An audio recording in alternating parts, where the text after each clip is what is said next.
Oh my god.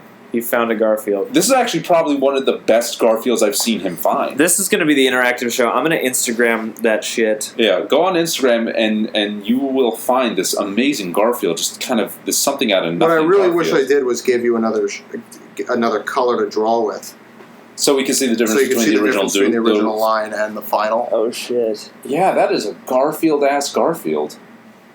Good God.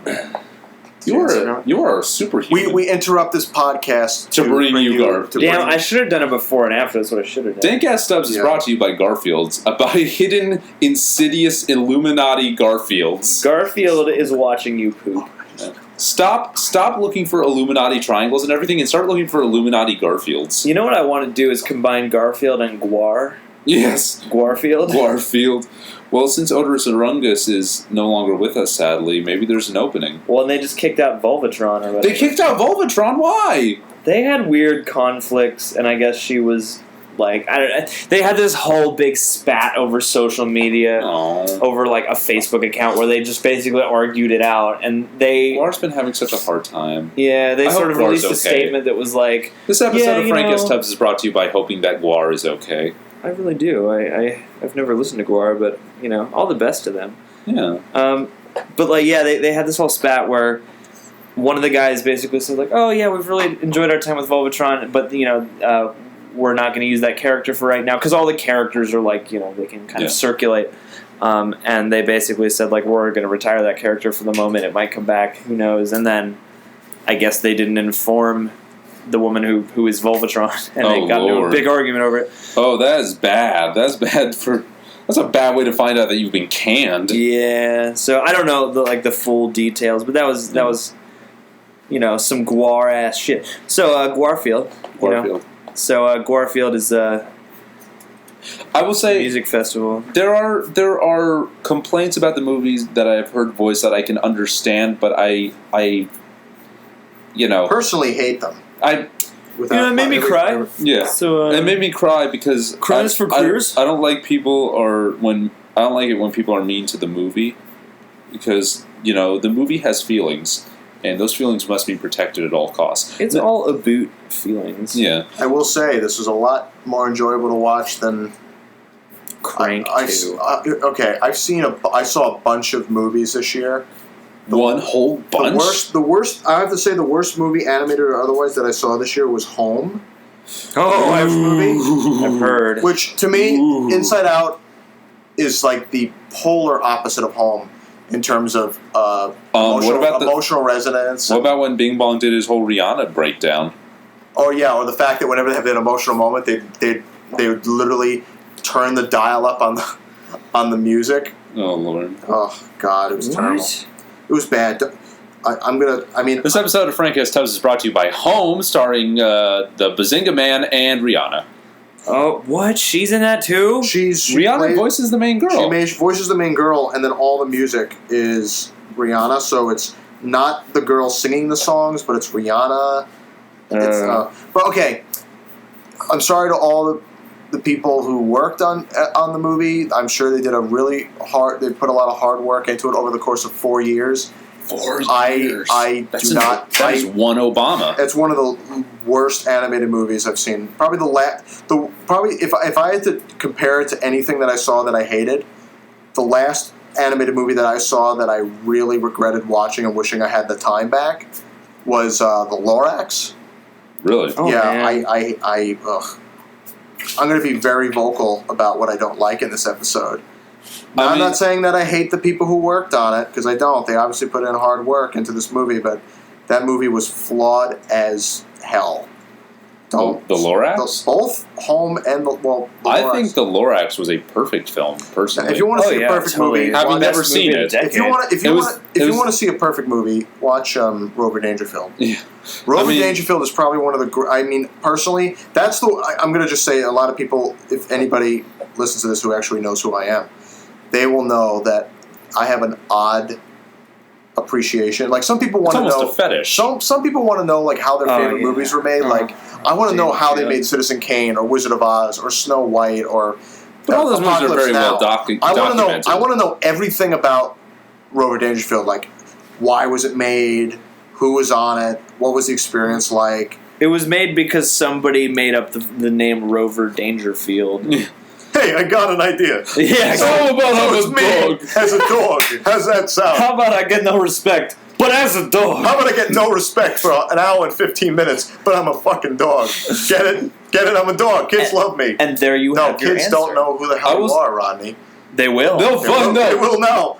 I do gotta say, looking at if you do go through the art of Inside Out book, it's like a lot of the artwork. It has a very 70s quality to it. It does look like the duels almost gooky. Yeah, Rob Zombie almost directed this. Yeah, so. it looks googy at times, and Googie. it does look like these were drawn by the style of all these sketches and all this concept art. It does look so much like Jim Henson's art. Yeah, like it almost Jim Henson meets Dr. Seuss meets like just even like how a child would draw something. Even like. Yeah, or like, oh god, who was the guy? He wasn't Shel Silverstein. His artwork was a little more like kind of spastic than Shel Silverstein's. Edward Gorey? No, not Edward Gorey. He was another one that did like those kind of those kids poem, like fun, goofy, silly poetry books. Like I don't know why Dad is so thoroughly mad. Like unless I know what you're talking about. Yeah, he was like the. God, he was like the Star Trek to Shel Silverstein's Star Wars. He was like the other big pillar thing in that wheelhouse of. Wait, but which of them was more poetry. intelligent? Because you might have to switch. I mean, Shel Silverstein also wrote the lyrics to A Boy Named Sue, so it's like, he has probably a bigger track record. He's a bigger deal than this other guy whose name escapes me. That's got to tell you something. I can't remember this guy's name. James Stevenson? I wonder why Dad's so thoroughly mad. I James can't understand it James at all. Stevenson? Yes. Maybe that's him. Look his ass up. I'm receiving a note. It's just in a memo. Is it from Taren Spooky? Jack Prelutsky? Maybe. Who is this man? We stopped the podcast to literally be like, what is the name of a guy? This episode What is his name? of Frank S. Tubbs is brought to you by Who Is This Fucking Guy? Well, because the problem with having modern technology is that, like, you're not ever allowed to not know something. And if you don't know Technology. something, it can be remedied in seconds. Yeah. Prelutsky. Jack Prelutsky. I'm gonna look his ass up. If you think this guy we're thinking of is Jack Prelutsky, please comment. Oh, it's not him. All right. It's never not mind. him. Oh, it wasn't him. False You have alarm. led us wrong, woman. Damn you, Jack Prelutsky. We dismantled the patriarchy for you. I mean, we did it for the sake of the Mad Max episode. Oh, that's true. I mean, theoretically, dismantling the patriarchy would benefit everybody. This is true. This episode is brought to you by the Dismantlement. having dismantled the patriarchy. I hope you guys are enjoying it so far, because we put a lot of time and effort into dismantling the patriarchy. No, that's not him. Pigs. That's not him. I'm seeing an image of Jack Prelutsky. It's not that fucking guy. This fucking guy. But yeah, there's a very This 70s look to the design sense behind Inside Out. Like, So yeah, it's very Muppety. It's very. this like center spread of like an early lineup. It's like it feels like Joy. They got her design down pretty solid from the get go. Except like this version has a mini skirt. Yeah. Yeah. Yeah, well, you know. It's the summer. We really do need look like a summer guy. Let me do another Garfield. Okay. Oh, Question: Does Joy look like Erica? very much so. Yeah. Okay. Okay, because I thought I was going insane. But So who yeah. does each of us look like? God, I feel like I look the most like disgust. I probably look like anger crossed with fear Does that make me fear? and sadness because of the glasses. Dude. Oh my god, this looks like fear. Not fear. Sadness. I should just throw a big ball around. But which of us is Bing Bong? We're all big. The sad thing is the character I probably look the most like in this movie is Riley's dad, voiced by the impeccable Kyle MacLachlan, Agent Dale Cooper of Twin Peaks fame. Twin Peaks! Damn and fine. the mayor of Portland. Exactly. Damn fine father. Damn fine dick tits. I'm trying to find Garfield in this, and I can't. Oh! Wait, I'm not saying His I powers are failing us. I'm not giving up, guys. I may have Find tried. us the Garfield, Mike. I may have will. triumphed on this bullshit No, that you're not even going to probably. You have not yet. There's no Garfield? No, I'll There has to be a Garfield in it. I'll find a Garfield. Garfield is like matter. It's what everything is made of. All things are made of Garfields. That is the law. Garfield is love. Garfield is life. Yes. I feel like Shrek is like the new Garfield. It's like the weird kitschy like thing that everyone kind of fake likes. Shrek? And, yeah, Shrek is the new Garfield. Yeah. That's my response. Yeah. Okay, I drew a rabbit Garfield. No, I mean, That's good. it is. I imagine with every scribble he changes style. I mean, it's like kids today are going to get thrown into the world, and they're going to be kind of inducted with the habit of they're going to absorb that habit around them of put on a smiling face, put on a happy face, put a song in your step, be cheery like the people on TV who are always happy. But it's like we have yet to see what will happen, but it's going to be interesting to see like what comes from this movie, just putting the message out there of sadness is important and you need it and you need to go through it. Not just like weather through it, but it's like sadness is beneficial to your life. It's an important aspect of who you are as a person. Yeah, you need a healthy range of emotions that are in some kind of a balance, and that's also sort of a brain thing. Is like your brain is kind of hardwired to assess whatever situation you're in and try to make you feel better first and foremost. Like anything that's making you feel bad, your brain wants to be like, no, we're gonna feel good again. Yeah. But sometimes that's not viable, and sometimes you have to sort of allow yourself to walk through the difficulty. And I mean, it's like all the emotions are there to like get you. Like fear is to get you to run away from something that might hurt you. Anger is to get you to defeat something that might hurt you. Well, they say fear is to make sure that there's fairness. Anger is there to make sure there's fairness. Really? Yeah, because it's like if you don't think it's fair, you get angry. Yeah, and then you will. And disgust is there to keep you from poisoning yourself socially and literally. Yeah. And fear is to make sure you're safe. Sadness is there. No. And then, the thing also about that I like is that I guess sadness. Joy is not the bad guy. Like as much as you're like Joy, just let her do her thing. Yeah, Joy is the protagonist that needs to get re-educated. Right, but she starts at the beginning of the movie. She's the first person there. She's the first emotion there, and she feels the most attachment to Riley. Yeah, because she sees all the things. And she's like, I want to see that happy face. Yeah, and she gets so happy. So that when sadness comes in, she wants to make sure that Riley because anytime she sees disgust come up on the wheel or fear or sadness or anger, you see her just go, ugh, because she wants to make sure that she's happy. And whenever she sees a wall of happy, she's like, good day, everybody. But whenever there's not that, she gets disappointed. A good day is a day where she does her job and no one else does their... Oh my god, yes! He found the Garfield! Garfield! Oh, happy day, guys. Happy day. Happy Dia de los... Not my best Garfield. Oh, but you found it, and that's what's important. I'm so happy. Do you think Nicolas Cage in the National Treasure movies found the National Treasure and he was like, not my best National Treasure? No, the last one was better. Nicholas Winding Cage. Director of Only God Finds the National Treasure. Yeah. Treasure protector. Yeah. But I mean, that's a very human thing to want to, it's like anytime somebody you care about or anybody's down or sad or upset, it's like it's the most human thing to want to be like, no, be happy, it's okay. Yeah. You want to cheer people up, but sometimes that's not the best way to go about things. You drown everything in happy juice. Yeah. Sadness is there to kind of enforce emotional bonds. Sadness is there to kind of get us to take care of each other. Yeah. And also it's a beacon. In the movie, when you see someone sad, you want to go and cheer them up. Yeah. So Joy realizes that she wouldn't have many of the time she wouldn't have gotten that happiness if it wasn't for sadness being that beacon of showing that, okay, Riley is sad, let's go over and cheer her up. Riley is hurt and she needs people to... She needs help. Yeah. It's a beacon for help. Yeah. Saying, I need help. It's the black box in an airplane. She needs peeps. Yeah. No, and I mean, that's important. And it's out of the main complaints that I can imagine people having against the movie, it's one that Riley isn't a super interesting character, which I mean, Riley isn't the character. Riley is the setting. But also, I mean, Riley is supposed to be a blank slate. Right. Yeah. She's a blank slate. She's the... Riley has to kind of be a quote-unquote baseline normal girl, so we can understand, so it's like we can see the world as the rules of how these emotions work with each other.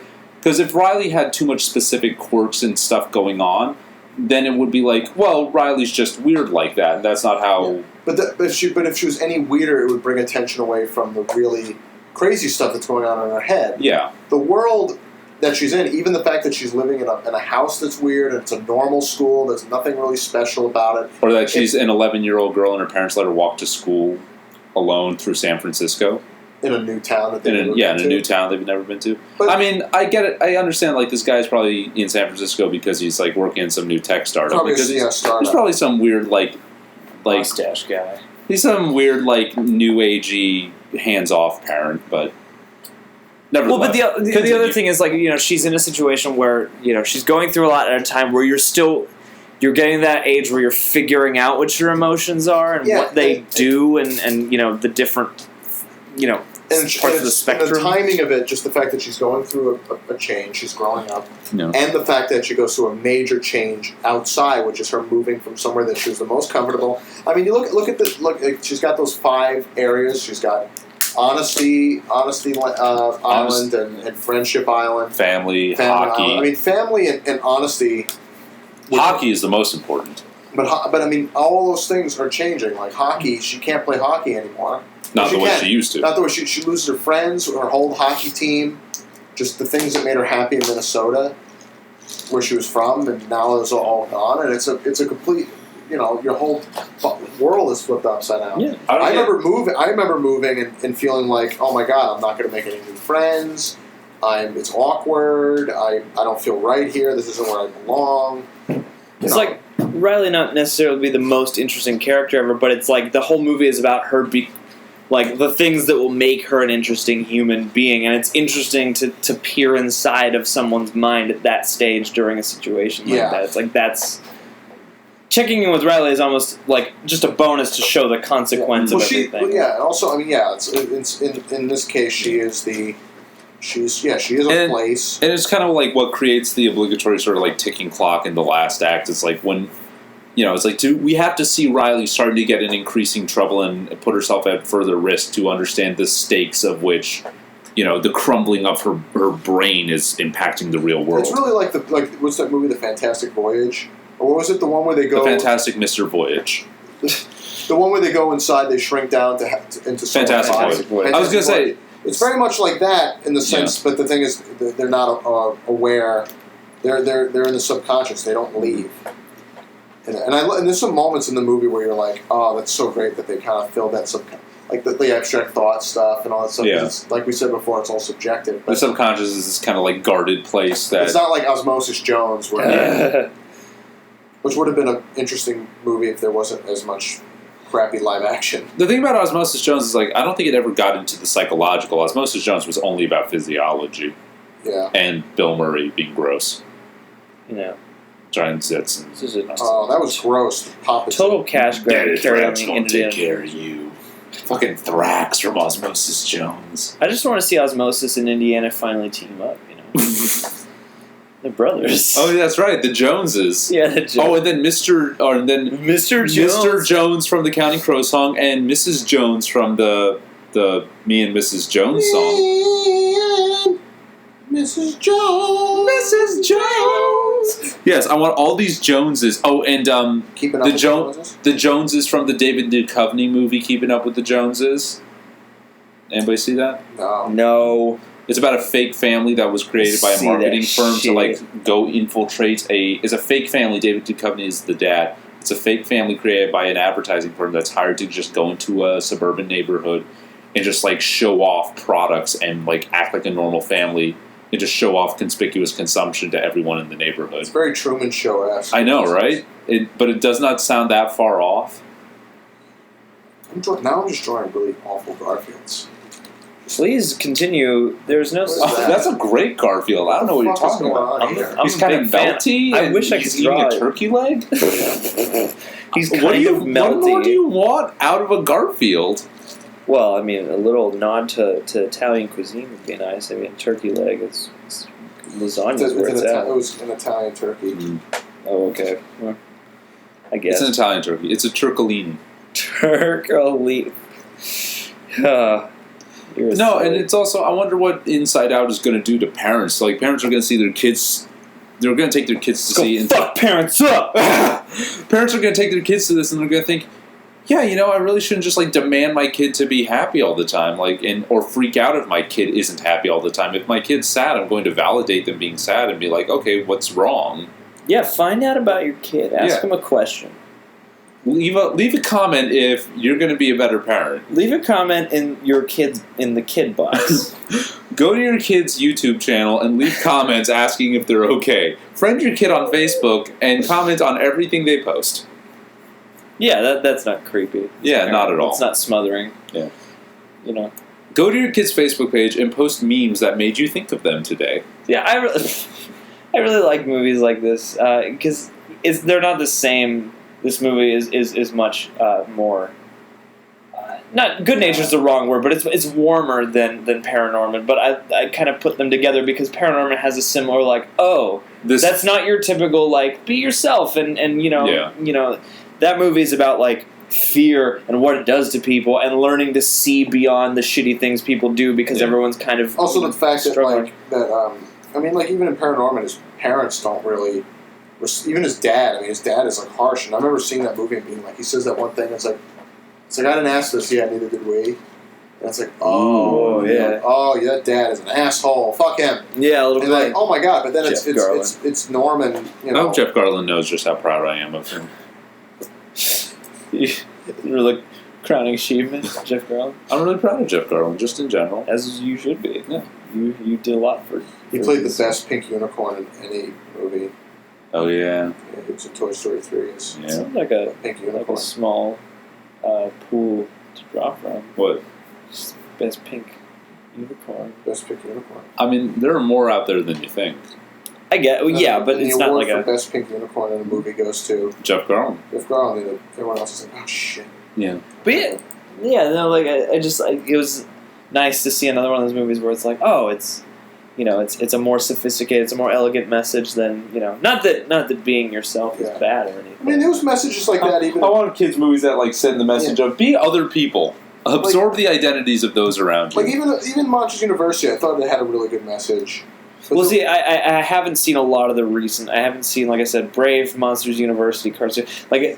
Cars 2 is a great movie to watch. If you really, really, really just want to like watch something and just ask questions, where you're just like, but they won't be answered. Why? Like that's it. Like that's like. If you have John Lasseter's home phone number, watch Cars 2 and call him every time you have a question. A friend of mine just live tweeted yesterday. I love this movie just for how bad it is. Because he never saw it, and he says I'm going to watch this movie because everyone told me that it's worth watching. And I'm going to do it. B-movie? The Jerry Seinfeld B-movie? It's your favorite. Oh. Aaron? Oh, B-movie. We watched that one night here. I really wanted to watch B-movie just so I knew what it was. And I was like, damn. The biggest regret of his life was watching in retrospect, I regret eating White Castle more than I regret watching B-movie. Oh, yeah, I made him eat White Castle. You didn't make me eat White Castle at a White Castle, though. Yeah, it was a White Castle in Vegas. There's a White Castle in Vegas? Yeah, yes. It's the only one, like, west of the Mississippi. Yeah. Alright, well, fuck y'all, because, like... You like White Castle? Well, I grew up with White Castles. You grew up with White Castle? Yeah.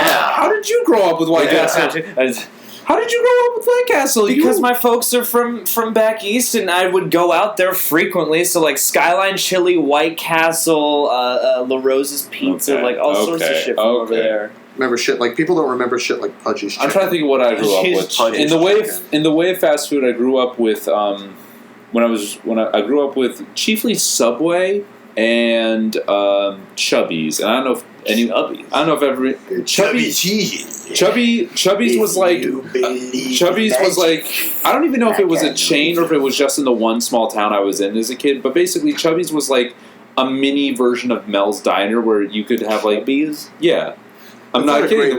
It was called Chubby's, and it was like very 50s style, and like everything was like very 50s nostalgia. And I had a burger served to me in like a cardboard Ford Edsel, and it was really cool. Like, the kids' meal just was served to you in a cardboard Ford Edsel. I just can't get over the fact that the place is named Chubby. I know, right? Well, this was the 90s before the kid obesity epidemic was something. This man can't talk. Chubby is like... Chubby of Chubby's fame, who is the establishing creator of Chubby's, has sleep apnea during his waking life. Oh god, Chubby. Yeah. there is. Oh my god, I need to photograph all of these. All these amazing Garfields. Oh, this is terrible. I'm going to say this. I want to just talk like that for the rest. Next time a telemarketer calls you, answer like that. Hey, I'm gonna. Name's Chubby. All my friends call me Chubby. just gross and weird out a telemarketer until he just leaves of his own My accord. fingers are covered in Cheeto dust. There's another establishment in the Midwest that has a name that's always dazzled me, and that's Tutors Biscuit World. Tutors Biscuit World is some real shit. Tutors Biscuit World is not real. Wait a minute. Tutors Biscuit World is real as Tutors fuck. Biscuit World sounds Biscuit exactly World? like a thing that would not be real. Tutors Biscuit World is what you would name a fake thing. Why would you have a whole world dedicated to biscuits? There's not much you can And why would do. a guy named Tutors exist, let alone have a biscuit world? Tutors. And I'm Biscuit sure the best World. biscuits in the world. Here's proof. I just Tudor googled. is not a real man, and he does not have a world of biscuits. I started googling Tutors Biscuit World, and Tutors Biscuit World wasn't even the first result. Tutors Biscuit World Hours was the first anticipated result. So you know that's real let shit. me see this. Let What me do you think he see. sounds like? There's so many. There's so many Tudors Biscuit Worlds. They're all over West Virginia. Biscuit Wait, Galaxy. You think he There's like- sounds like Sling Blade? But here's the thing. Oh my god. Oh, it's for the record.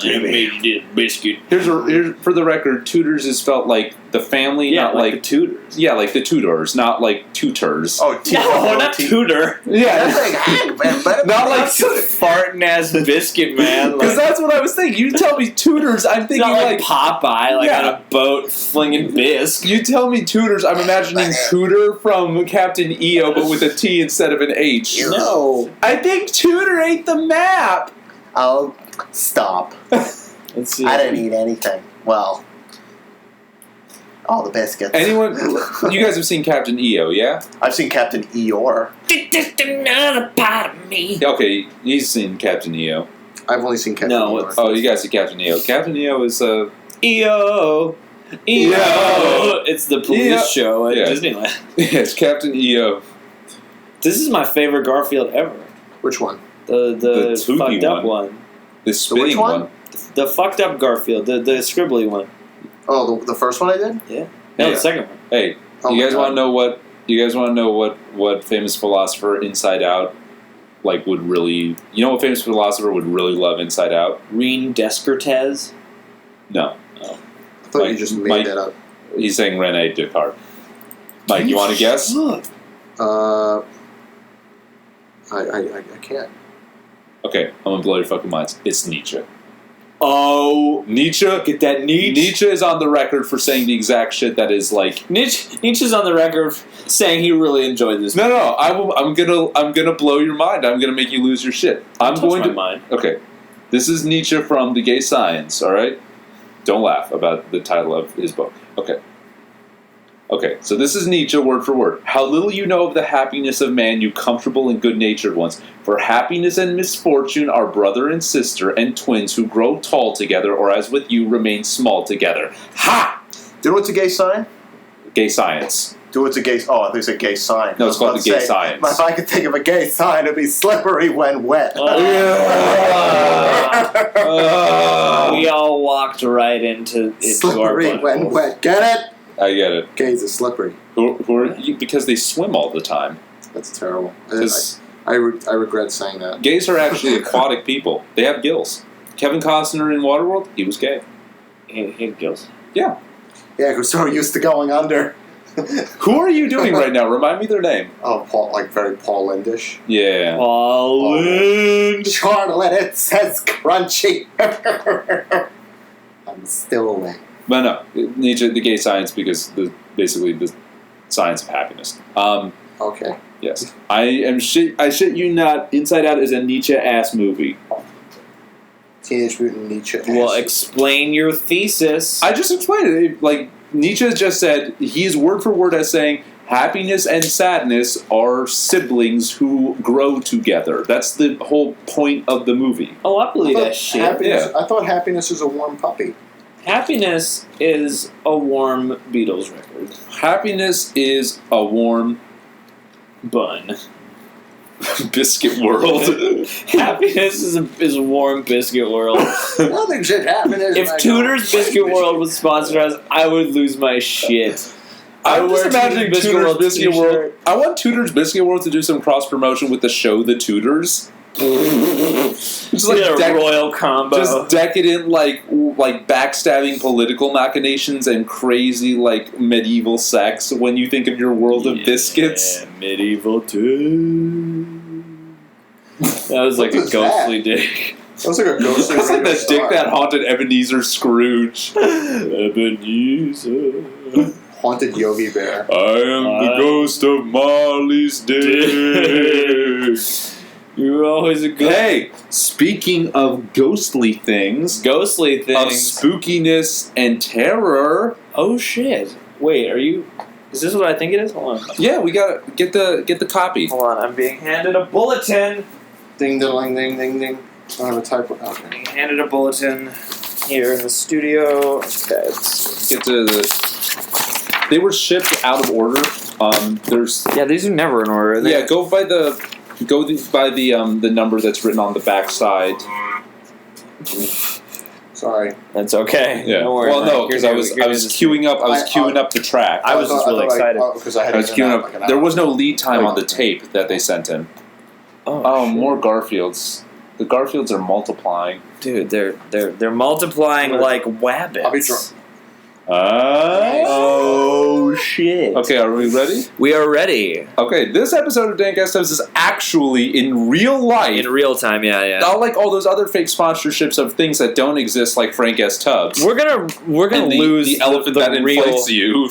We're gonna lose the real sponsorships by putting all these other confusing fake ones. Yeah, it's like I don't know. It's like Tutors Biscuit World. I don't want to get thrown into the mix with all these fake things.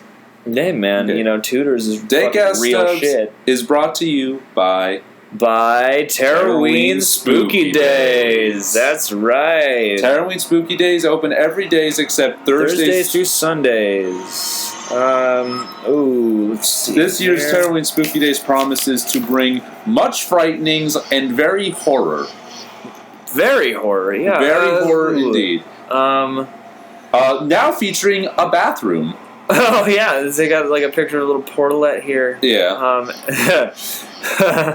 The bathroom is open Thursdays through Sundays. Yeah. The bathroom is open, it says every days, including Thursdays through Sundays. Okay, so you can go to Taren Spooky Days when the haunt is closed, but really- the bathroom is open. It's really kind of them. I mean, like a bathroom is sort of a basic human right. I mean, who knows? Maybe Taren Spooky Days is like located off a major interstate into it's like it's a rest stop that people may need to use when they're getting somewhere else, not necessarily to go to the haunt. Hey man, that's a service. Like, thank Yeah. you, wherever you are. Thanks for providing septic services. And they got a photo here of the I guess the bigwig over at Taren Spooky Days. His name is Yor.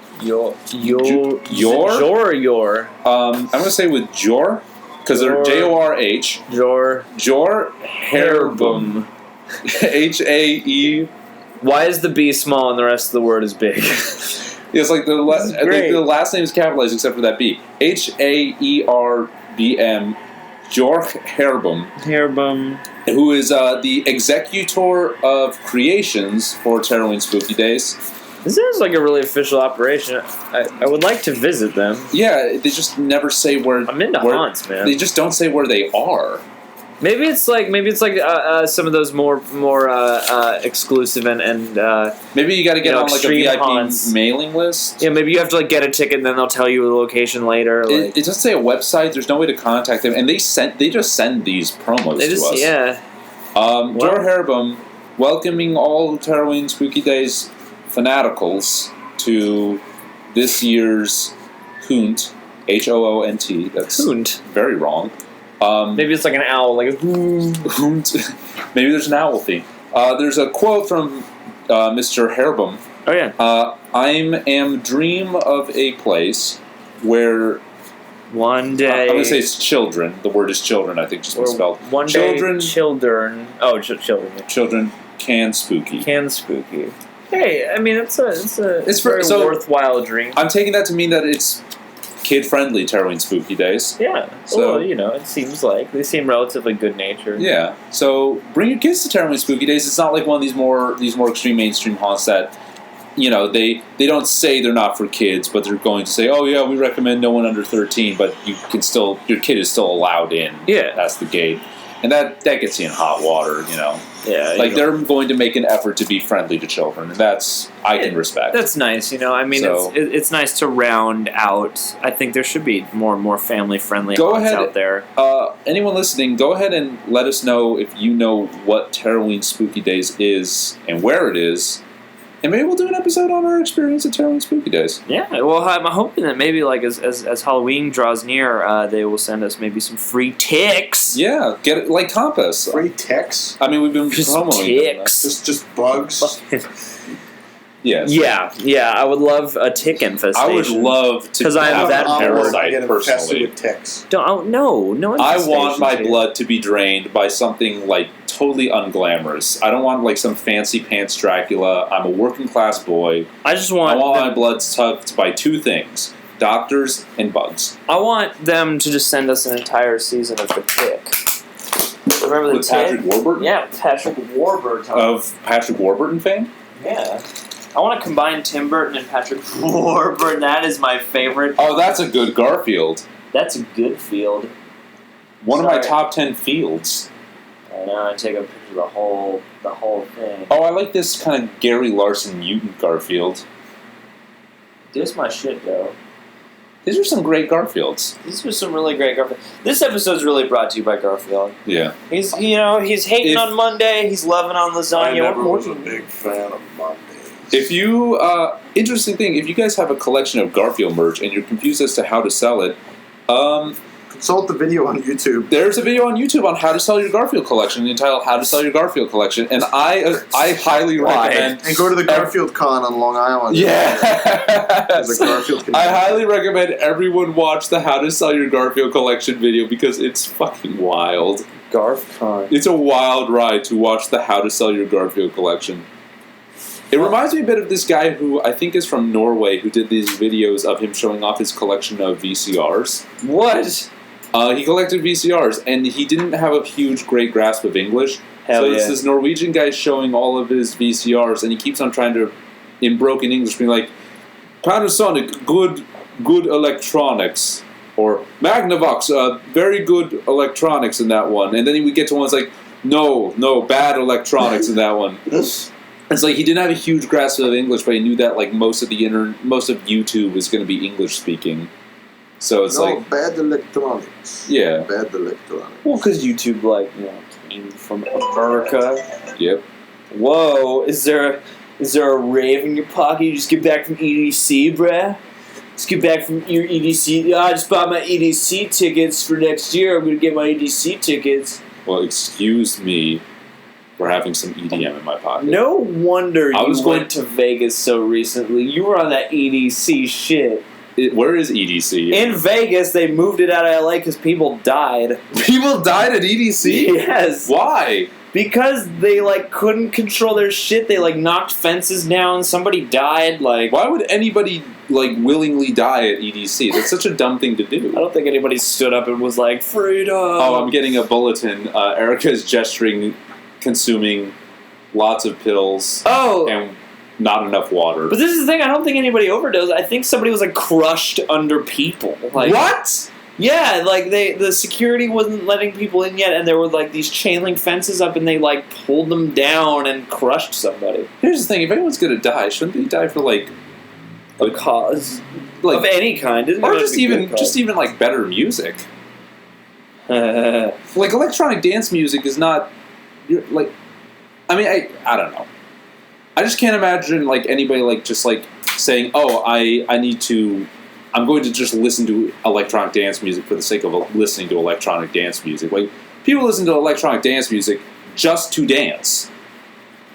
Yeah, I mean, I don't know. There's certain songs that I can get down with. Some of the ones that are more structured. See, the thing is, like, if you're at a place like UBC or just imagining like totally atonal, amelodic electronic dance music. there are hits of melodies, but I think the point is like you have the driving beat, and then there are variations on top of that because the point, at least in the live setting, is to move. I want to see like ED jazz, where just like a bunch of guys with their laptops all hooked up to one mixing board, and like there's one guy handling the rhythm, and everyone else is just doing like a different synthesized like solo improving over it. I believe there is an act that does do that. Oh, And they were actually pretty impressive. Like, they actually made a cool... I saw a video that was like that. It was like instead of one DJ, it was a bunch of different guys kind of building a song together. okay, You know? And that's when it gets more artistic. okay.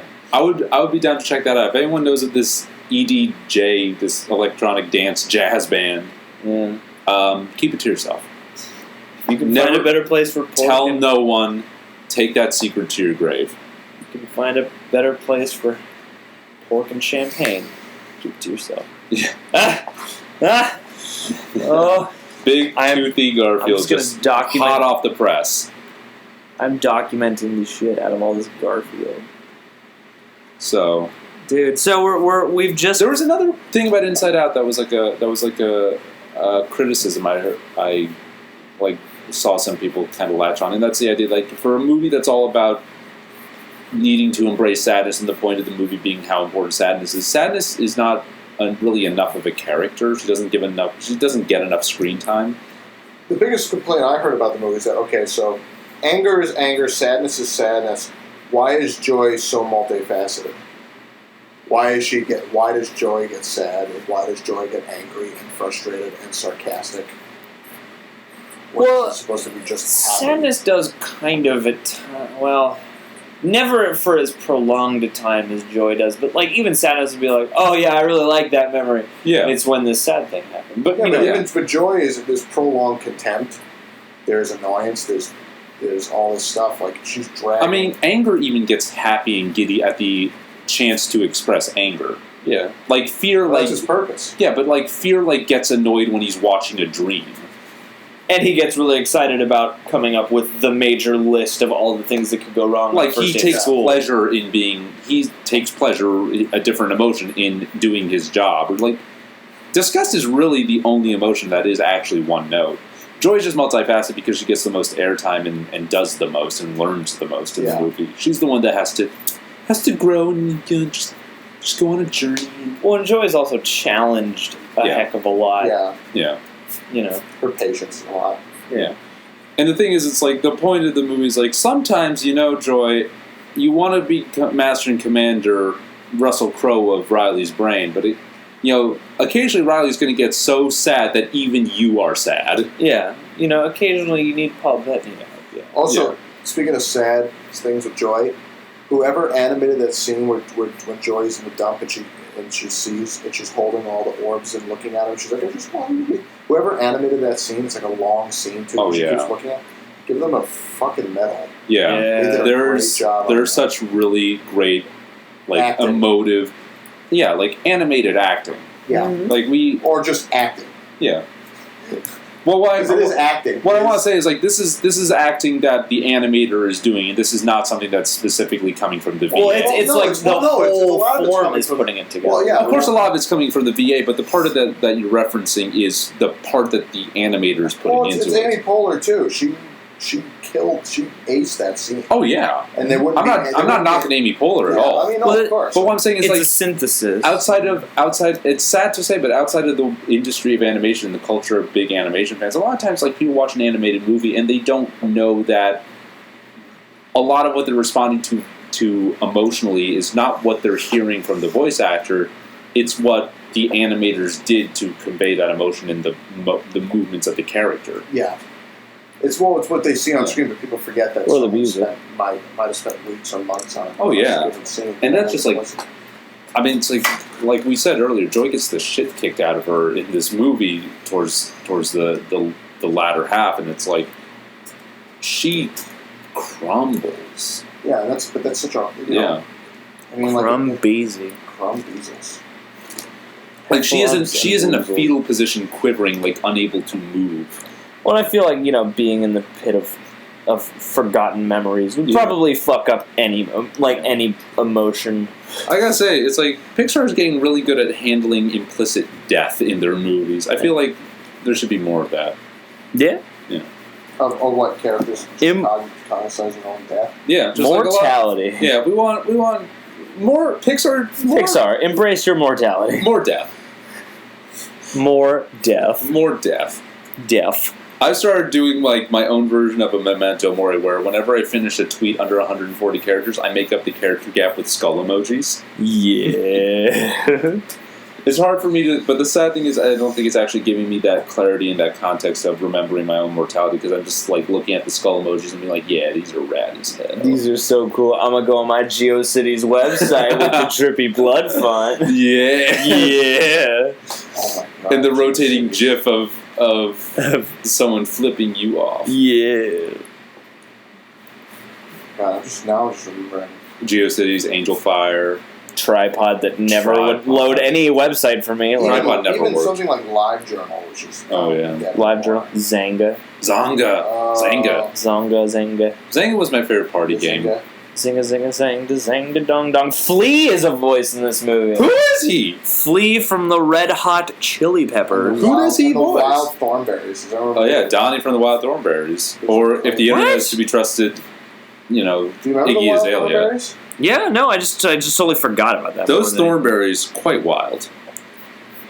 If anybody can find this meme for me, somebody swapped out. This meme. Somebody swapped out the most interesting man in the world's head with Nigel Thornberry, and it's just the way it's written is so funny, and I've never been able to find the exact one. I don't always. It's like I don't always. But when I do, it's smashing. Oh, great! And it's perfect. My favorite is still the Nigel Thornberry bath curtain that just says splashing. He's naked, taking a bath. Splashing.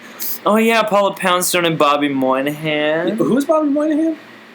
He's the other forgetter. Oh, that's right. And Pete Docter, the director, plays male father's anger. Flea is one of the cops in Cloudtown that have the Chinatown pun. Flea is the one that gets called Jake. Really? Yeah. Yeah. Flea is the recipient. Mind worker cop Jake. What are you doing today? Well, we can use you as a voice in this movie. Yeah. Passing through, we can use you. Rashida Jones is the cool girl. Lori Allen. Lori Allen, yeah, Mother's Sadness. Yeah. Yeah, there's hella people. They're hella peeps. Oh yeah. Hella peeps. I did like the and I thought something that was really great, because it's like they kind of glossed over who that party clown was, until it's like you see the party clown and see what memory he comes from, and then you see his emotions inside the party clown thing. And I love that joke, because it was like it was an obvious one, but it was like well crafted, and it felt like it had heart in its delivery of like the party clown's emotion just being like 6 years of drama school for this. Really trying, Who did Pete Docter voice? 6 years of drama school. That father's anger. That clown has a terminal degree.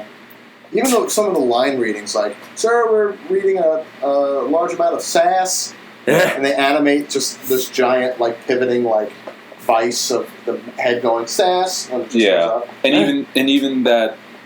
And what was it? Like, there's one thing that people have noticed, that, like, when we zoom into the mom's brain, like, sadness seems to be in the pilot seat and, like, kind of, like, commanding the other emotions. And when we zoom into the dad's brain, anger seems to be in command. Yeah. But what's interesting is, like, when we zoom into those two brains, the mom and the dad, all the other emotions are way more cohesive and cooperative than they are in Riley's brain. Well, they're also a lot older and mature. Yeah, and it's almost like, so it's like you can kind of say, oh, this movie isn't saying that moms are sad and dads are angry. What this movie is saying, like, this mom was probably once a sad kid, and this dad was probably once a mad kid. But it's like now that they're older, their emotions are more cooperative and coalesced. Yeah, and I mean, it's as you get older, you know, you learn more complex balances and things like that.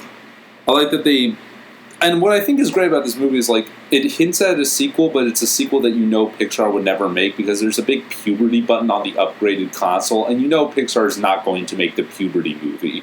Well, yeah, it's like yeah, you know what would come, but we don't need to see it. Like, it's better just as a fun, you know, little. Well, we don't need a sequel to Ratatouille. We don't need a sequel to most of these. Most of these movies don't need a sequel, but they're not making a sequel to Ratatouille. I'm not alluding to that at all. Like, Toy Story has managed to stick it out. I liked its sequels, but I don't know how they're going to do a Toy Story 4 and have it be, like, I didn't think they could do 2, I didn't think they could do 3. They did, and now it's like, you've achieved something grand to a degree, you know, nailing Toy Story 3 and all that heavy shit at the end and then the whole moving on. Like, what would you possibly do for a Toy Story 4 now? This Garfield looks like he's made out of some kind of acid. He's melting. Oh, he's a melting Garfield. Oh, He's very melted. He's this is my life. easily 2/3 melted. This is terrible. Melt field. These are some great Garfields. We gotta take you on the road with this. Anyhow, we've crested the 2 hour and 11-minute mark. Do we have any closing remarks? Go see this movie. It's go see this movie if you want. Out of this movie. I would say if you want to, go in and then leave the theater feeling very satisfied. And I'm assuming, like, if some people have stuck around for a spoiler-filled podcast, they've already seen the movie. Yeah.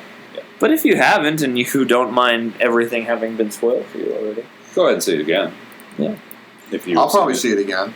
I might see it again. I'd like to see it again. I kind of feel like I want to give Mad Max its due and actually see that again, too. Yeah, while it's still in theaters? Oh, yeah, it's still in theaters. How long has it been? It's been in theaters forever now. When we saw Double Feature. When we saw Inside Out, we passed by Mad Max being played.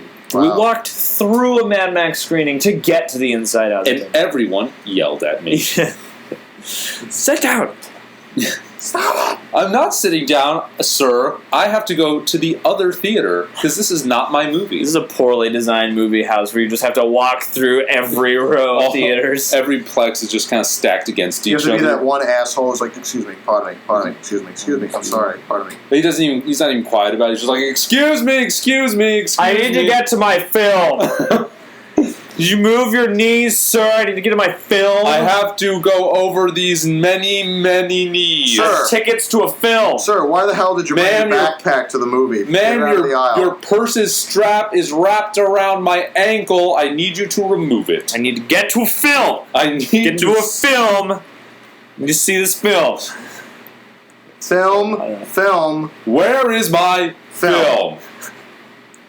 Where are my pants? And that's just it. It's like, it's good to see, like, Pixar is, Pixar has a nailed formula, and it's good to see them, play with that and break new ground, because, like, they're getting, I want to say they're getting, not necessarily, like, staunch competition, but they're getting, like, meritable competition from guys like the Lego Movie and from other animated studios. But I'm so looking forward to,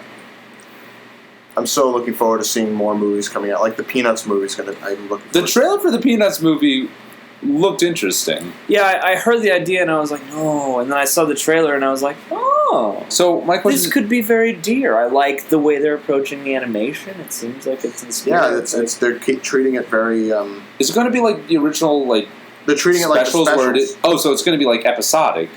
I mean, made out of vignettes. I don't know if it's going to be quite that. Oh. See, Charlie Brown was another one that at least, not all the specials, but some of the ones I grew up with were, very resonant. It's like, Charlie Brown's kind of a depressed guy, so it's like, the one where they go to the spelling bee and everyone's a dick, like, oh yeah, that one hurts, like, it hurts your soul a little bit, so, like, I hope they maintain, not to make it, like, dour or heavy, but I hope they maintain that, resonance. Yeah. Charlie Brown's not necessarily fluffy. I like what Charles Schultz apparently said about Charlie Brown. It's like, the Peanuts is like the great American unsuccess story. Yeah. Peanuts. Yeah. Pain. Yeah. Peanuts. And he always hated that name. Peanuts? Peanuts. They said, why don't we call the strip Peanuts? He's like, what? Why? Yeah, because parents call their kids Peanut. He's like, I don't know parent calls their kids Peanut. Because he wanted to call it good old Charlie Brown, because he grew up with comic strips called, Sparky and so-and-so. The Yellow Kid. The Yellow Kid. Named after people like good old something. Blondie and Dagwood. So, and they're like, no, we're naming it Peanut, so you're not getting your strip. Trustworthy Frank S. Toes. So for the rest of his life, he would just say, oh, I do the strip with Snoopy in it. I do the Snoopy shit. I do the Charlie Brown one. I do that there Snoopy bullshit thing. I'm on that Snoopy shit. I do the funny paper bullshit with the Snoopy dog. Snoopy game and the Charlie Brown. And that boy will play the piano. Chuck B and the Blanket Kid.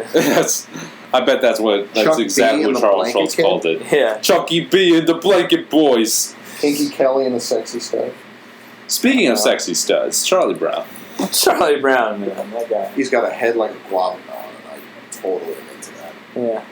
And he's got a one nebulous hair strand that kind of looks like a peanut. Yeah, especially in the new movie, the fact that it just looks like just a big pubic hair coming out of his forehead.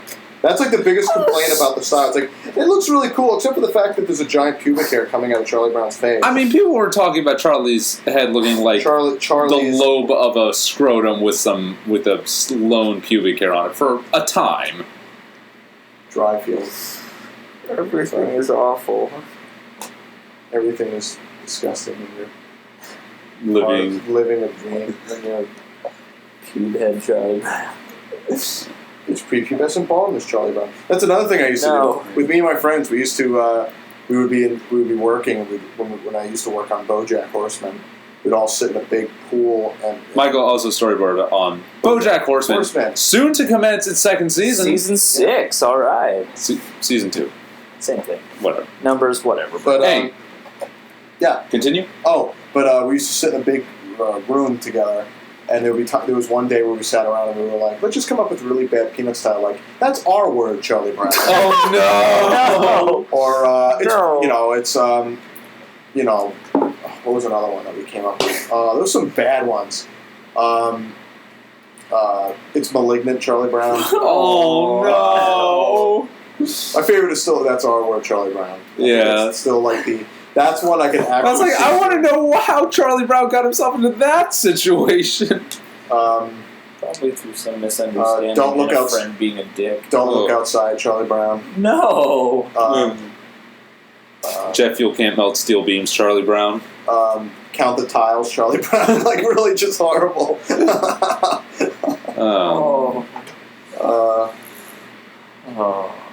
Keep away from the bike shop, Charlie Brown. Oh, no. Well. Train car to your hot shower, Charlie Brown. Name that. I don't know. But that's the end of my Charlie Brown. Yes. There's no more Charlie Brown after that.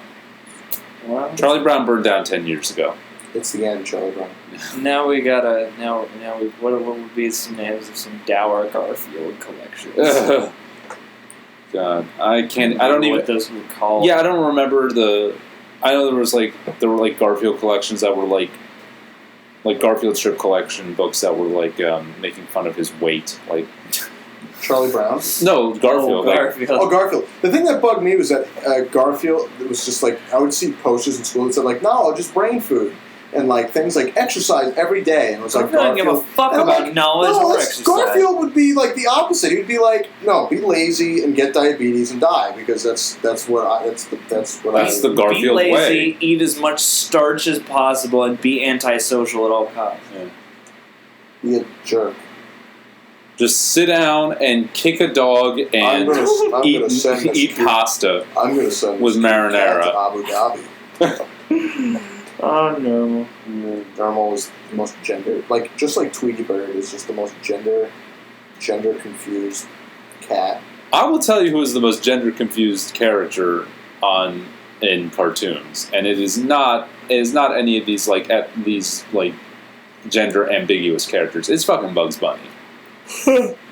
I was saying this on the drive back from Vegas, and then this was said by a cracked video, and I had no idea that there was this weird synergy of mind power. But Bugs Bunny is like the most like gender fluid character ever to be put on TV.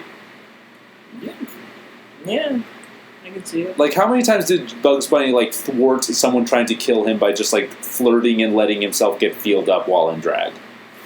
Many times. Like like when Bugs Bunny. Bugs Bunny is the Joker about gender identity. He beats everybody by simply like being a gender anarchist. Introduce a little chaos Upset the in established this flapper dress. Yeah.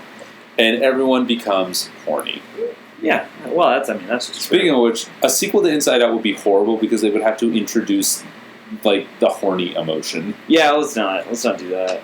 Although, I mean, that'd be really funny. Like, he'd have like a sleazy I'm white waiting for the comic. suit Yeah. on. I'm waiting for someone to do like a comic on Tumblr. Like, did you where guys? it's like, Riley is like 16 years old and she's at a party and she just somehow gets into a room with a guy. And just And, suddenly it's this fear, mind, it's anger, it's sadness, innocence, joy, all of it. and then this like gossamer monster called Horny just bursts into headquarters through a brick wall, like the Kool-Aid Man, and just fucks everything up.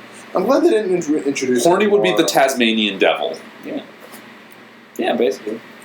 God, I think that's all I have to say.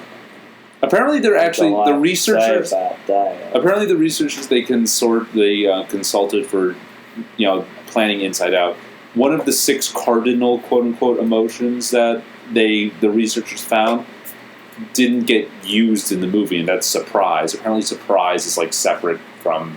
Well, there was fear and surprise, but they realized that surprise is kind of in the same vein as fear. Yeah, it's like how does surprise? this like, is happy fear, or like surprise would be like so redundant next to fear. Right. this is a happier version of that character, because they went through or a more million like carefree they version. didn't know if it was like okay, because some people say that that there's only 5 core emotions, just like in the movie. Some people say there's like the 20. Yeah. But it's called because the last thing you want to do is it's a lot of what they call pencil mileage, even though it's not. It's all digital now. It's called. Do you really want to have to animate 6 or 7 characters on screen throughout an entire movie? Yes. It's a lot of work. The more characters, the better. Because in CG, usually you're in charge of a shot rather than a character. Yeah. So you're pretty much animating all the characters in a shot for every shot. Ooh, so it's just like you have to just pose all the puppets. Pretty much, yeah. Because it's pretty much, that's exactly what you're doing. That's interesting that in CG it's not like with traditional animation, because like you go through, I mean, you look at the way like the workflow is for a traditionally 2D animated movie, and it's like each character has its own designer and animation team. Yeah, I mean, like in a traditional animated film, because usually they have a supervisor and people who work under them, in a 2D film, but in a CG film, since it's all, the choreography is all planned and everything, usually for a clump of shots, it's given to one animator. One animator. That's interesting. Be only one. That's interesting. Because I'm wondering if that, like, I don't know, is that, like, at the expense of kind of, like, that individual artistic expression? Because, I mean, it's like, I've hung out with you enough to, like, see you talk about how this guy animated, like, to talk about, like, oh, yeah, Philatides from Hercules, that he's such an Eric Goldberg character. Yeah. But the thing is, you can determine, if you really look close, you can determine who animated what shot by how they draw eyes, certain mannerisms. But, like, in CG, when someone is only in charge of a single shot. That's why it's hard, especially in a movie like Cars, where they're all freaking cars. You can't and they all are the same. Yeah, there are certain things, if you're an animator, and if you watch them animate, and if you really can clue into some people, you can say, like, oh, that's a so-and-so scene. But in CG, since you're all working with the same puppet, it's different. The human error is really gone. Or the human... Because, like, an animator is an actor. Yeah. And, depending on how you draw. Like, if you watch any of the old Disney movies, you can see how, like, oh, why does Baloo look so different in the shot compared to the last one? Oh, because someone else drew it. That's why Robert Dangerfield looks so different. Yeah, watch Robert Dangerfield, and someone threw out the goddamn model sheet halfway through that movie, and like, whatever. In this scene, he's a frickin' schnauzer. In this scene, he's a fat mess. Or like partway through Hellraiser 2 when they randomly change what the Chatterer looks like. Really? Yeah. Oh my God. There's also like... They do, actually. It's completely inexplicable. Same with visual effects. Notice that like there's 5 or 6 visual effects studios in a movie.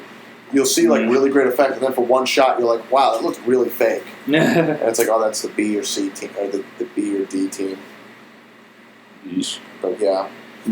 Let's make that TV show. The D team. The D team. It's basically just the freaks and geeks of the animation world. Yeah. So, we had some laughs, we had some tears. I feel like there should be a piano. Taren Spooky Days played into all our fears. Frostbite balls and Frostbite balls. And, oh yeah, okay. And so, the elephant inflates. And I gotta say, this podcast time was very fun and great. Oh yeah, man. So till next time, Frank S. Tubbs, Frostbite balls, and the elephant inflates you. The elephant inflates you? The elephant inflates you. And as always, boys and girls, also, just thank you, Mike, for coming on the show. Yeah. Thank you for dealing Our with first guest star. Mike. Oh my god. If this is what you call a guest star. Shut up. Spotlight's on you. Yeah. Our first resident expert. How much expertise did I actually... A lot. You did voices and talked about a thing. Exactly, see? We couldn't have had that without you. That was a moment. That was a moment. That was a moment. That moment had truth and beauty and value. Yeah. I had to sneak peek.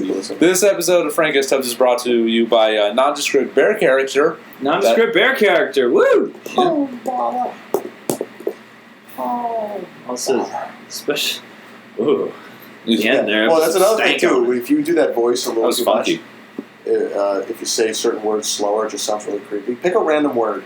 Just a word. Bushel. Truffle. Truffle? Truffle. So watch as it gets slower. This was like an improv show. I was like, I heard truffle first. Okay. Truffle. Truffle. Truffle. Truffle. Truffle.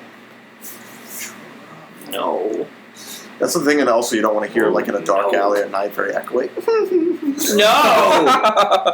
Oh, good. And it's late at night, too. Come hither, thither, and yon. Oh, that just tickles me so. Tickles my fancy. Well, special thanks to Mike for coming in.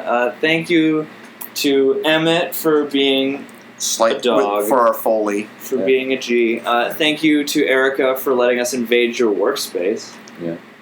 I mean, you can speak on camera. Thank you, Garfield, for being Erica's in the booth. She's in the booth, but she's not by the microphone. Oh, is she? Wait. Microphone. Hi. Oh! This is right. It happened! Actually, that was me. That's one of my voices. No. Damn it, Mike. We're all Mike. This is all Mike's show. I mean, it's like Phil Hendry where he's just got the delay. Yeah. Little known fact, Jerry and Aaron are just characters that Mike plays. Yeah. So on behalf of Aaron, I am Jerry. And on behalf of Mike, as we're going down the roster, I'm Aaron. And I'm Mike. And as always, kids, stay dank. Stay dank. Sorry, I was a little... Stay dank, folks. Now I just sound like Bob Dylan. Yeah. It's like a sped up Bob Dylan. Now, if you could do that with a Liverpudlian accent, that would be very Ringo.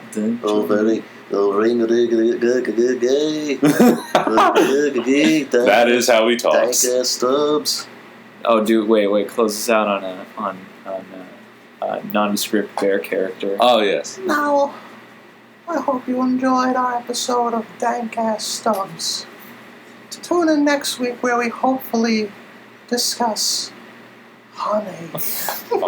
And as always, the elephant inflates you. Frostbite balls.